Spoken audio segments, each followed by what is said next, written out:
On va se tutoyer sur Twitch et sur RCF en Lorraine. Michael Massiantonio. Dernière partie dont on va se tutoyer sur RCF avec Claire Demangeon et Marie Lutringer pour un nouvel entretien autour du métier d'analyste en cybersécurité. Un métier à découvrir avec Tanguy Péjot et nous allons commencer avec les bases, avec Marie et sa première question. Tanguy, tu es actuellement analyste en cybersécurité chez Excellium by Thales au Luxembourg. C'est un métier qui consiste à surveiller, analyser et alerter sur tout ce qui se passe dans une infrastructure informatique. Est-ce que tu peux nous expliquer plus en détail en quoi consiste ton métier ? Oui, alors en fait, moi je travaille dans une plateforme qu'on appelle le SOC, donc le Cyber Operations Center. Excusez-moi, le Security Operations Center. Oui. Et c'est en fait un endroit qui est fermé, donc personne d'autre que nous dans la société, ni même à l'extérieur de la société, ne peut rentrer dans cet espace. Et c'est un espace en fait où nous avons des grandes télés sur lesquelles on a des alertes qui vont arriver en fait, qui vont s'afficher. Et nous, en tant qu'analystes, on doit traiter toutes ces alertes pour déterminer si elles sont positives ou négatives. Donc positif, c'est-à-dire qu'on a détecté qu'il y avait vraiment quelque chose et qu'il y a potentiellement une attaque qui est en cours chez notre client. Ou négatif, c'est que c'est soit bénin, soit rien du tout et que c'est par exemple l'alerte qui a mal fonctionné en fin de compte. Tu as fait une formation d'administration et de sécurité des réseaux et des systèmes d'information. Qu'est-ce qui t'a donné envie de te lancer dans ce domaine ? En fait, depuis le début, je voulais travailler dans la cybersécurité. Dès que j'ai commencé mes études en informatique, c'était le domaine dans lequel je voulais aller. Ça s'est pas fait tout de suite. Évidemment, on a tous l'image du hacker dans sa chambre avec sa capuche. Évidemment, c'est ça qui m'a motivé à la base. On en est à 1000 lieues, honnêtement. Mais ouais, à la base, c'est directement quand je suis rentré dans l'informatique, c'est ça que j'ai voulu faire en fait. Et tu as fait un BTS au lycée La Briquerie à Thionville, puis une licence professionnelle à l'IUT de Metz. Quelles études faut-il faire exactement pour devenir analyste en cybersécurité ? Alors là, c'est assez particulier parce que c'est un domaine dans lequel on peut rentrer assez facilement et en même temps, il faut beaucoup de volonté et beaucoup de travail pour y rentrer parce que c'est quelque chose qui c'est un métier qui est très exigeant. Mais le mieux, c'est d'avoir forcément une formation en informatique à la base, donc faire un BTS ou une licence, un master. Mais par exemple, j'ai des collègues qui étaient mécaniciens auto et qui ont fait une formation en 6 mois, qui sont rentrés et qui sont très très bons parce qu'ils se sont donné les moyens de faire ce qu'ils voulaient faire en fin de compte. Mais voilà, de base, quand même, une formation plus dans l'informatique. Aujourd'hui, alors à l'époque où moi j'ai fait ma formation, ça n'existait pas encore trop. Maintenant, en 5 ans, ça s'est beaucoup développé, mais il y a des formations qui sont maintenant créées spécialement pour rentrer dans le domaine de la cybersécurité. Et toi, justement, qu'est-ce que tu apprends avec les formations que tu as passées ? Qu'est-ce que tu as appris ? Alors, on va apprendre toutes les bases de l'informatique au point de vue logiciel. On apprend à faire les bases de la programmation. Oui. On apprend aussi tout ce qui est hardware. Donc, entendre hardware, c'est-à-dire le PC en lui-même en tant que matériel et comment il fonctionne, même au point de vue électronique, quoi. Comment ça fonctionne, comment est-ce qu'un processeur fonctionne. Pourquoi est-ce que la RAM c'est important, tout ça. Donc c'est des termes qui sont très techniques. On va vraiment même dans le plus petit côté de l'électronique en fin de compte. On va forcément avoir beaucoup de mathématiques pour comprendre tout ça. Et on va avoir énormément de notions de réseau et comment dirais-je, de réseau, en fait tout ce qu'on peut imaginer dans l'informatique en fin de compte, c'est-à-dire vraiment tout en fait, on voit tout. Après ta formation, tu es devenu administrateur système et réseau au sein de Inetum Luxembourg pendant 4 ans. Ensuite, tu as intégré Excellium pour te former et devenir analyste en cybersécurité. Quelle est la différence entre ces deux fonctions ? Alors la différence, c'est que l'analyste, il fait quasiment plus d'informatique. C'est-à-dire D'accord. que moi, j'ai une formation d'informaticien, mais je suis finalement pas informaticien. C'est-à-dire que vraiment, je fais de l'analyse, c'est-à-dire que je traite de la data toute la journée. Je traite des données toute la journée pour les identifier, pour savoir ce qu'elles nous racontent. Finalement, Hmm. c'est comme lire un roman, on essaie de comprendre l'histoire. Et l'administrateur, par contre, lui, il est informaticien. C'est-à-dire que c'est lui qui va mettre en place les ordinateurs, c'est lui qui va mettre en place les serveurs, qui va mettre en place tous les équipements réseau, routeur, firewall, tous ces termes qu'on peut entendre dans les films, tout ça. Et Oui. ça, c'est l'administrateur réseau qui va l'administrateur système et réseau qui va les mettre en place en fin de compte. Donc finalement, c'est deux métiers qui sont complémentaires en fait. Tu peux pas. Ouais, absolument. En fait, quand on parle d'informaticien, c'est un corps de métier informaticien. C'est pas juste entre guillemets le geek boutonneux dans sa chambre Oui, c'est pas ce qui monte son cliché-là, quoi. PC. Non, pas du tout. Hmm. En fait, un informaticien, c'est quelqu'un qui travaille dans l'informatique. Donc c'est gigantesque. Il y a plein de domaines dans l'informatique. Un spécialiste réseau va pas forcément être spécialiste en système. Et parfois, les spécialistes réseau ne seraient même pas capables de faire ce que font les spécialistes système. Chacun ses tâches, au final. Oui. Exactement. Quand on est analyste en cybersécurité, quels sont les dispositifs de sécurité numérique à mettre en place? Alors, en tant qu'analyste, nous, on met pas les dispositifs de sécurité en place, nous, on les exploite. C'est-à-dire qu'on va récupérer les données qui sont mises en place. Ça, c'est plutôt le travail des ingénieurs en cybersécurité. Et là, on a une pléthore de choses à mettre en place. C'est-à-dire qu'il faut qu'on mette en place ce qu'on appelle une centralisation des logs, donc les journaux systèmes, Oui. de tous les systèmes, donc que ce soit réseau, système Linux, Windows. On va mettre en place forcément tous les équipements aussi qui vont contribuer à la sécurité. Donc on va mettre en place des firewalls, ce qu'on appelle des bastions. Donc des Un bastions, firewall qui est donc un pare-feu, hein, on oui, le rappelle, pour un la pare-feu. sécurité sur le PC. Exactement. Exactement. Alors là, on va parler de firewall, mais plutôt au point de vue réseau. C'est-à-dire que ça va faire D'accord. la même chose que sur ton PC, c'est-à-dire que ça va bloquer certains comportements. Mais là, Mhm. ça va le faire sur l'ensemble Ok. du réseau d'une entreprise, en fin de compte. D'accord. Et à quelle difficulté, justement, est-ce que tu peux te confronter dans ton métier?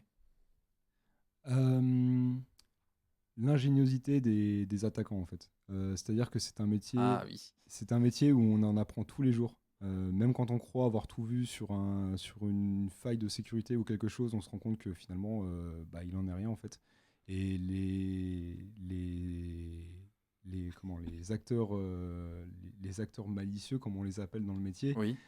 sont regorges d'imagination et ils arrivent toujours à trouver un petit trou où passer. En fait, c'est le jeu du chat et la souris, en fait.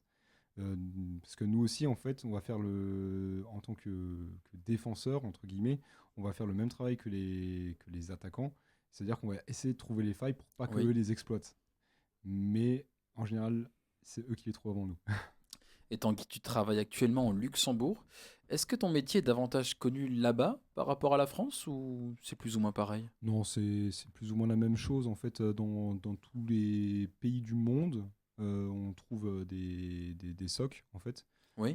Chez Thales, on en a en Europe, on en a quasiment dans tous les pays à l'ouest. Oui. C'est-à-dire que Pays-Bas, Belgique, Luxembourg, France, Espagne, Portugal, on a.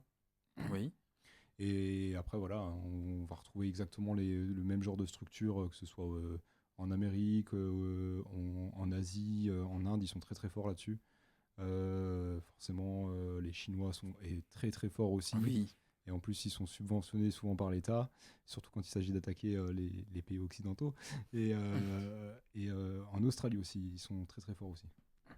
Dans un monde de plus en plus numérique, est-ce que c'est un secteur qui recrute beaucoup? Oui, alors oui, ça recrute vraiment beaucoup, et particulièrement au Luxembourg. Pour vous donner un ordre d'idée, en début d'année, il y a un article qui est paru dans le journal luxembourgeois. L'essentiel? L'essentiel, exactement, Mm. merci. Et en gros, cet article disait que l'ADEME, donc le pôle emploi luxembourgeois, avait émis plus de 1600 offres d'emploi dans le domaine de l'informatique, donc Oui. tout confondu, et que presque 4 mois après, seulement la moitié d'entre eux avaient été pourvus. Ah oui, quand même. Voilà. Donc c'est vraiment, il y a de la place et on a besoin de personnel dans l'informatique. Le message passe aussi sur cette antenne. Mais comment ça se fait qu'il n'y ait que la moitié qui a été pourvue? Ça En attire fait, pas? c'est pas que ça attire pas, au contraire, ça attire beaucoup. Mais le problème, c'est que l'informatique, ça évolue à une vitesse folle. C'est ça aussi. Et les structures, du coup, évoluent aussi très rapidement. Et forcément, quand on évolue vite, on a besoin de beaucoup de personnel. Et le personnel ne se forme pas forcément aussi vite qu'on en a besoin, en fait. On a eu des exemples de cyberattaques ces dernières années. Quelles sont les erreurs classiques commises par les entreprises? Alors, souvent, les entreprises, elles ont un spécialiste qui s'appelle le CISO, en fait, qui est là pour gérer toute la sécurité. Donc, elles sont plutôt bien protégées. C'est plus les utilisateurs qui vont faire les erreurs. Donc, c'est vous, moi, votre patron. Et en fait, l'erreur la plus commune, c'est de cliquer sur les liens dans les emails, en fait. C'est 90% des attaques, elles commencent par là. Et les particuliers, du coup, au-delà des entreprises, peuvent s'adresser à toi ou c'est que des entreprises? Alors non, nous on fait que pour les entreprises. Après, par exemple, si vous avez votre fournisseur d'accès, par exemple, ce serait, je sais pas moi, Orange, Free ou Bouygues, par Bouygues, exemple. par Oui. exemple, exactement. Souvent, ces entreprises-là, elles ont aussi leur SOC en fait. Et ce SOC, il est destiné à protéger les entreprises qui souscrivent à leurs services, mais aussi vous en tant qu'utilisateur. Et vous pouvez souvent sur leur site faire appel à eux ou signaler un mail malicieux ou signaler Oui. que vous avez peut-être été attaqué ou autre chose, hein. Oui, c'est vrai que les mails, ça arrive très très souvent quand même, hein. Quels sont les bons réflexes à avoir pour assurer sa sécurité sur Internet? Alors, déjà le premier réflexe, c'est de ne pas cliquer sur n'importe quoi. Voilà, déjà, les mails. Ne pensez pas que comment dirais-je, que un mail parce qu'il paraît vrai est forcément vrai. C'est-à-dire que les hackers sont de plus en plus ingénieux et ils sont de plus en plus forts pour reproduire les vraies entreprises. Faites vraiment attention à ça. Ce que je peux vous conseiller aussi, c'est pour vos mots de passe, au lieu de noter ça sur un post-it ou dans un bloc-notes, utilisez un coffre-fort virtuel. Maintenant, on a Un beaucoup. coffre-fort virtuel. Ouais, en fait, c'est une base de données cryptée qui va te permettre d'enregistrer tous tes mots de passe, en fait, au même D'accord. endroit. Et il n'y a que toi qui peux l'ouvrir, parce que tu auras un mot de passe pour avoir accès à tous tes mots de passe. Donc, il faut que tu aies un mot de passe fort. Ah oui, vraiment un très bon mot Voilà, de passe alors, c'est hein. ça.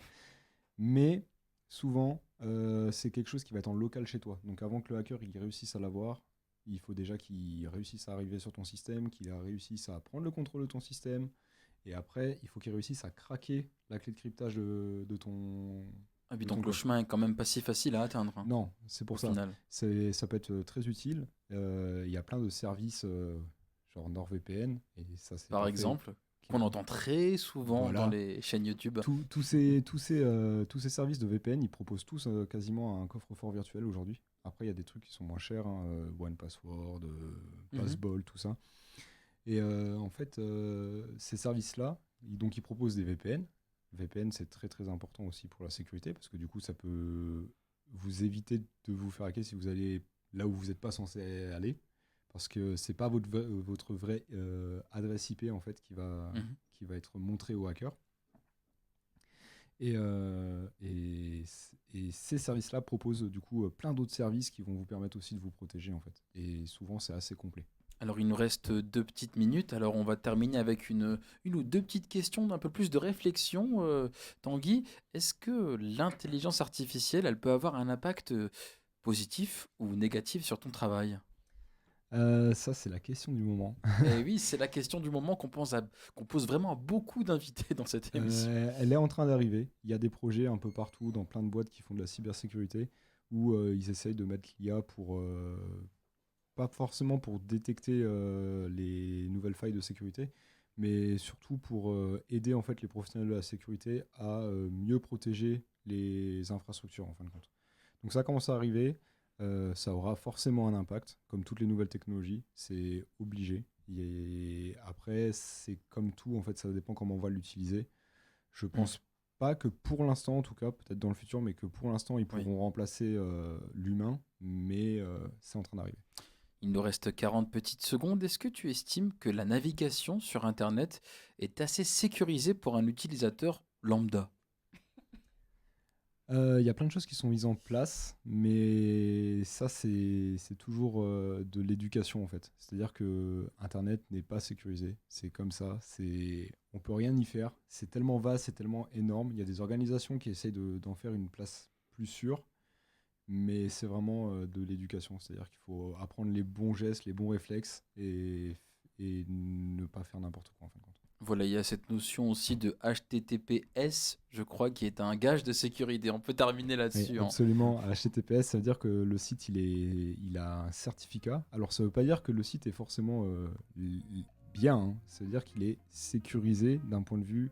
Il y a ce qu'on appelle un issuer qui a trusté le site, en fait. Eh bien, on va terminer sur cette belle note, Tanguy. Merci beaucoup pour cet entretien. Merci à Océane Denagno à la technique vidéo ce soir. Merci à Claire Demangeon et sa chronique Clairement Culture. Merci à Marie Lutringer à la co-animation et au point réseau ce soir. Cette émission sera disponible en réécoute sur rcf.fr et la vidéo de l'entretien très prochainement sur le YouTube de RCF Lorraine. Et on se retrouve la semaine prochaine pour un nouvel épisode dont on va se tutoyer avec un portrait, celui de Jules Risse, le jeune Messin qui a fait un tour du monde des sports en bateau et à vélo. Une émission à découvrir mardi prochain à 19h12 et en attendant, portez-vous bien, prenez soin de vous et n'oubliez pas qu'on s'occupe de tout sur RCF. Très bonne soirée à tous.